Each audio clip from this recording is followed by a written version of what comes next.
HTML5 के एक बहुत इंपॉर्टेंट एस्पेक्ट के बारे में आज बात करेंगे कि जब हम अपने वेब ब्राउज़र में अपना प्रोग्राम चलाते हैं या स्क्रिप्ट चलाते हैं, वेब पेज बनाते हैं, तब कई मर्तबा कुछ वेब ब्राउज़र किसी फंक्शनैलिटी को सपोर्ट करते हैं, किसी को नहीं करते हैं।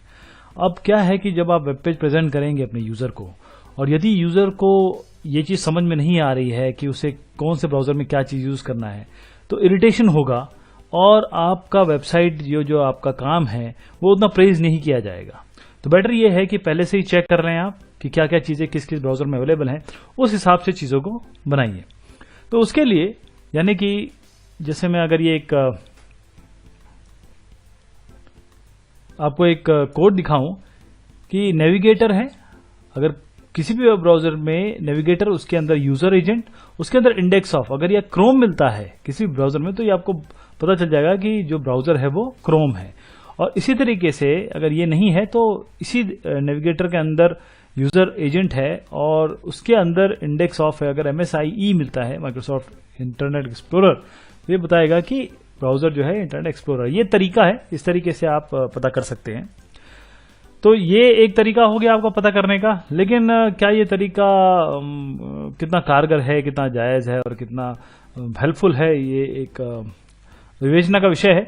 मैं आपको एक बहुत इंपॉर्टेंट चीज़ आज बताने जा रहा हूं जिससे आप इस चीज़ से निजात पा सकते हैं और एक ऑलरेडी लोगों ने बना रखा है उसका उपयोग कर सकते हैं। कैसे देखिएगा, हमारे पास मॉडर्नाइजर करके एक जावास्क्रिप्ट फाइल है। बेसिकली इस जावास्क्रिप्ट फाइल से आपको पता चल जाएगा कि आपका ब्राउज़र किसे सपोर्ट करता है, किसे नहीं सपोर्ट करता है, क्या चीज़ को सपोर्ट करता है, क्या चीज़ को नहीं करता है।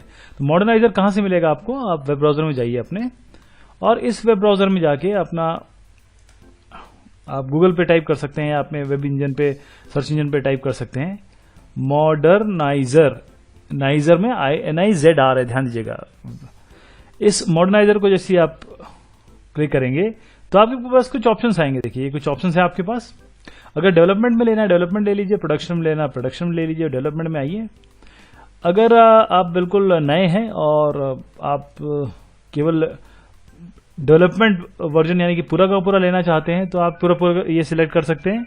और अगर आपके पास देखिए ये एक जावास्क्रिप्ट की फाइल है और ये इंसान ने बनाया है, कितना आसान है, देखिए कितना इजी है।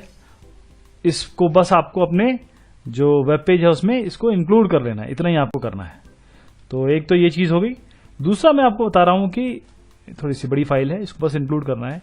दूसरा थोड़ा सा पीछे जाते हैं। यदि देखिए कस्टमाइजेशन के भी ऑप्शन है आपके पास। यदि आपके पास कोई पर्टिकुलर फंक्शनैलिटी है उसे टेस्ट करना है, मान लीजिए कि आप चेक करना चाहते हैं कि भाई आपका ये टेक्स्ट शैडो है क्या नहीं, HTML5 ऑडियो है क्या नहीं, मतलब HTML5 को हटा दिया मैंने, ऑडियो HTML5 वीडियो रहने दिया। तो जो चीज़ें हैं उन्हें रख लीजिए, बाकी चीज़ों को हटा दीजिए ऐसे ऐसे करके। और जब इसे हटा देंगे आप तो इन पर्टिकुलर चीज़ों को चेक करने के लिए देखिए CSS में ये, HTML5 में ये, मिसलिनियस में ये, आपको चेक करना है जियोलोकेशन है कि नहीं, आप चेक करना चाहते हैं SVG क्लिप पाथ है कि नहीं, आप चेक करना चाहते हैं WebGL है कि नहीं। इसको अगर करना है तो आप यहाँ पर जनरेट कर सकते हैं या डाउनलोड कस्टम बिल्ड कर सकते हैं। कस्टम बिल्ड करेंगे या कीप कर लीजिए। देखिए अब ये जो बना है, मैं इसको यहाँ ले जाता हूँ। अब ये जो बना है ये कस्टमर बन गया है, ये कस्टम बन गया है, यानी कि आपके हिसाब से। ये तो पूरी की पूरी थी, ये जो modernizer.js थी ये तो पूरी की पूरी थी जो हमने ऑलरेडी डाउनलोड कर रखी है, जो हम यहाँ से डाउनलोड करते हैं।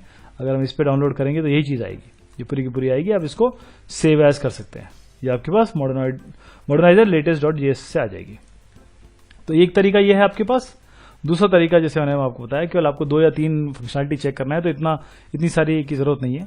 अब मैं आपको जरा बताता हूँ कि 2 तरीके हैं मॉडर्नाइजर से चेक करने के। एक CSS है, एक स्क्रिप्टिंग है। ये दोनों के दोनों कोड मैं आपको दिखा रहा हूं। ध्यान दीजिएगा, मॉडर्नाइजर से चेक करने के लिए अपने वेब ब्राउजर में कि पर्टिकुलर फंक्शनलिटी काम करती है या नहीं करती है। एक ब्राउजर में 2 तरीके हैं, एक ही चीज 2 प्रोग्राम में लिखी हुई है। देखिएगा आप, अगर आपको CSS से करना है तो एडिट विद नोटपैड++, ये देखिए यहां पर आइए और इस कोड को थोड़ा सा ध्यान से देखिएगा। ये कोड जो है यहां पर देखिए, जो टाइटल है वो तो आप दे देंगे, आपको HTML पेज पता है कैसे करना है। यहां पर टेक्स्ट, ये जो टेक्स्ट CSS है वो हमने जोड़ दिया बॉडी, और यहां पर डिव बना दिया। अगर आपके .ws है .ws है। अभी इसको मैं बताता हूँ क्या किया हमने यहाँ पर स्क्रिप्ट को इंक्लूड किया। कौन सी स्क्रिप्ट है ये? modernizer.js। ध्यान दीजिएगा, इसको आपको इंक्लूड करना है स्क्रिप्टिंग में, और यहाँ पर जाना है, बस एक डिवीजन बना दीजिए, एक आपका डिवीजन क्लास में NOWS कर दीजिए, इसको WS कर दीजिए। यानी कि आप चेक करना चाहते हैं वेब सॉकेट है क्या नहीं, यहाँ चेक करना चाहते हैं वेब सॉकेट नहीं है, अगर ये दिखाएगा, और अगर है तो ये दिखाएगा। और NOWS और WS को हमने यहाँ लिख कर दिया। देखिए NOWS में लाल कलर आएगा और WS में ग्रीन कलर आएगा। अब इसको रन कराता हूं मैं क्रोम में। देखिए क्रोम में ये है, एग्जिस्ट करता है। Yes, your browser does support web socket. अब मैं इसको बंद कर देता हूं। अब मैं इसको दोबारा रन कराता हूं। अब मैं इंटरनेट एक्सप्लोरर में चला रहा हूं। देखिए इसका वर्जन देखिएगा, इंटरनेट एक्सप्लोरर 9 में यही रेड में आता, लेकिन अभी क्योंकि ये हायर वर्जन है तो यहां पर आप देखिए अलाउ ब्लॉक कंटेंट, यहां पर ब्राउजर को वेब सॉकेट सपोर्ट कर रहा है। वेब सॉकेट इंटरनेट एक्सप्लोरर के 9 वर्जन में नहीं आता है, नहीं सपोर्ट करता है। तो ये आप इस तरीके से चेक कर सकते हैं। एक तरीका मैंने आपको ये बता दिया। दूसरा आपके पास तरीका जो है अभी बताता हूं मैं आपको, ये modernizer_script। आप स्क्रिप्ट लिख सकते हैं, आप स्क्रिप्ट लिख सकते हैं। देखिए आप क्या करिए, देखिए इसको तो जोड़ना ही जोड़ना है आपको, modernizer.js इसको तो जोड़ना ही जोड़ना है। और इसको जोड़ने के बाद आप यहां पर आइए, ऑन लोड पे मैंने यहां लिख दिया कि अगर यहां पर कुछ करने की जरूरत नहीं है आपको, बस यहां पर आपको स्क्रिप्ट के हिसाब से, यानी कि आप जावास्क्रिप्ट लिख रहे हैं उसके हिसाब से एक वेरिएबल ले लीजिए। एलिमेंट बाय आईडी कहां दिखाना है आपको, कंटेंट कहां दिखाना है, उस मैसेज एरिया में दिखाना है। बस यहां पर अगर ये modernizer.websockets है तो ये आपका सपोर्ट करेगा, ग्रीन में दिखा दीजिए, नहीं करता है तो इससे दिखा दीजिए। ये देखिए ये कोड हो गया आपका। ध्यान दीजिएगा, आपको 2 तरीके बताए मैंने, एक आपको CSS से और एक आपको यहाँ पर बकायदा जावास्क्रिप्ट कोड करके। काम दोनों एक ही कर रहे हैं, दोनों ही ये चेक। देखिए मैं इसको रन करा के दिखाता हूँ। ये चेक करते हैं कि भाई आपका वेब सॉकेट चल रहा है कि नहीं चल रहा है। जी हाँ साहब, वेब सॉकेट या क्रोम सपोर्ट करता है और इंटरनेट एक्सप्लोरर करता है कि नहीं करता है। देख लीजिए इसको, ये करेगा क्योंकि ये जरा हाई वर्जन है, इसके पहले वाला नहीं करता था। तो होपफुली ये आप देख लेंगे कितना ईजी है। एक चीज और बताते चलूँ मैं आपको, क्रोम में जाएंगे और अगर जैसे आप F12 दबाएंगे तो आपके पास देखिएगा यहां पर जो कंटेंट है, जो बेसिकली modernizer.js है, वो यहां पर आके लिख दिया गया है। ये आके लिख दिया गया है, तभी चेकिंग हो रही है। ये इंपॉर्टेंट है। इसी तरीके से आप F12 दबाएंगे अपने इंटरनेट एक्सप्लोरर पे तो भी आपको ये कंटेंट यहां पर दिखाई देगा। बहुत शुक्रिया, बहुत मेहरबानी आपकी।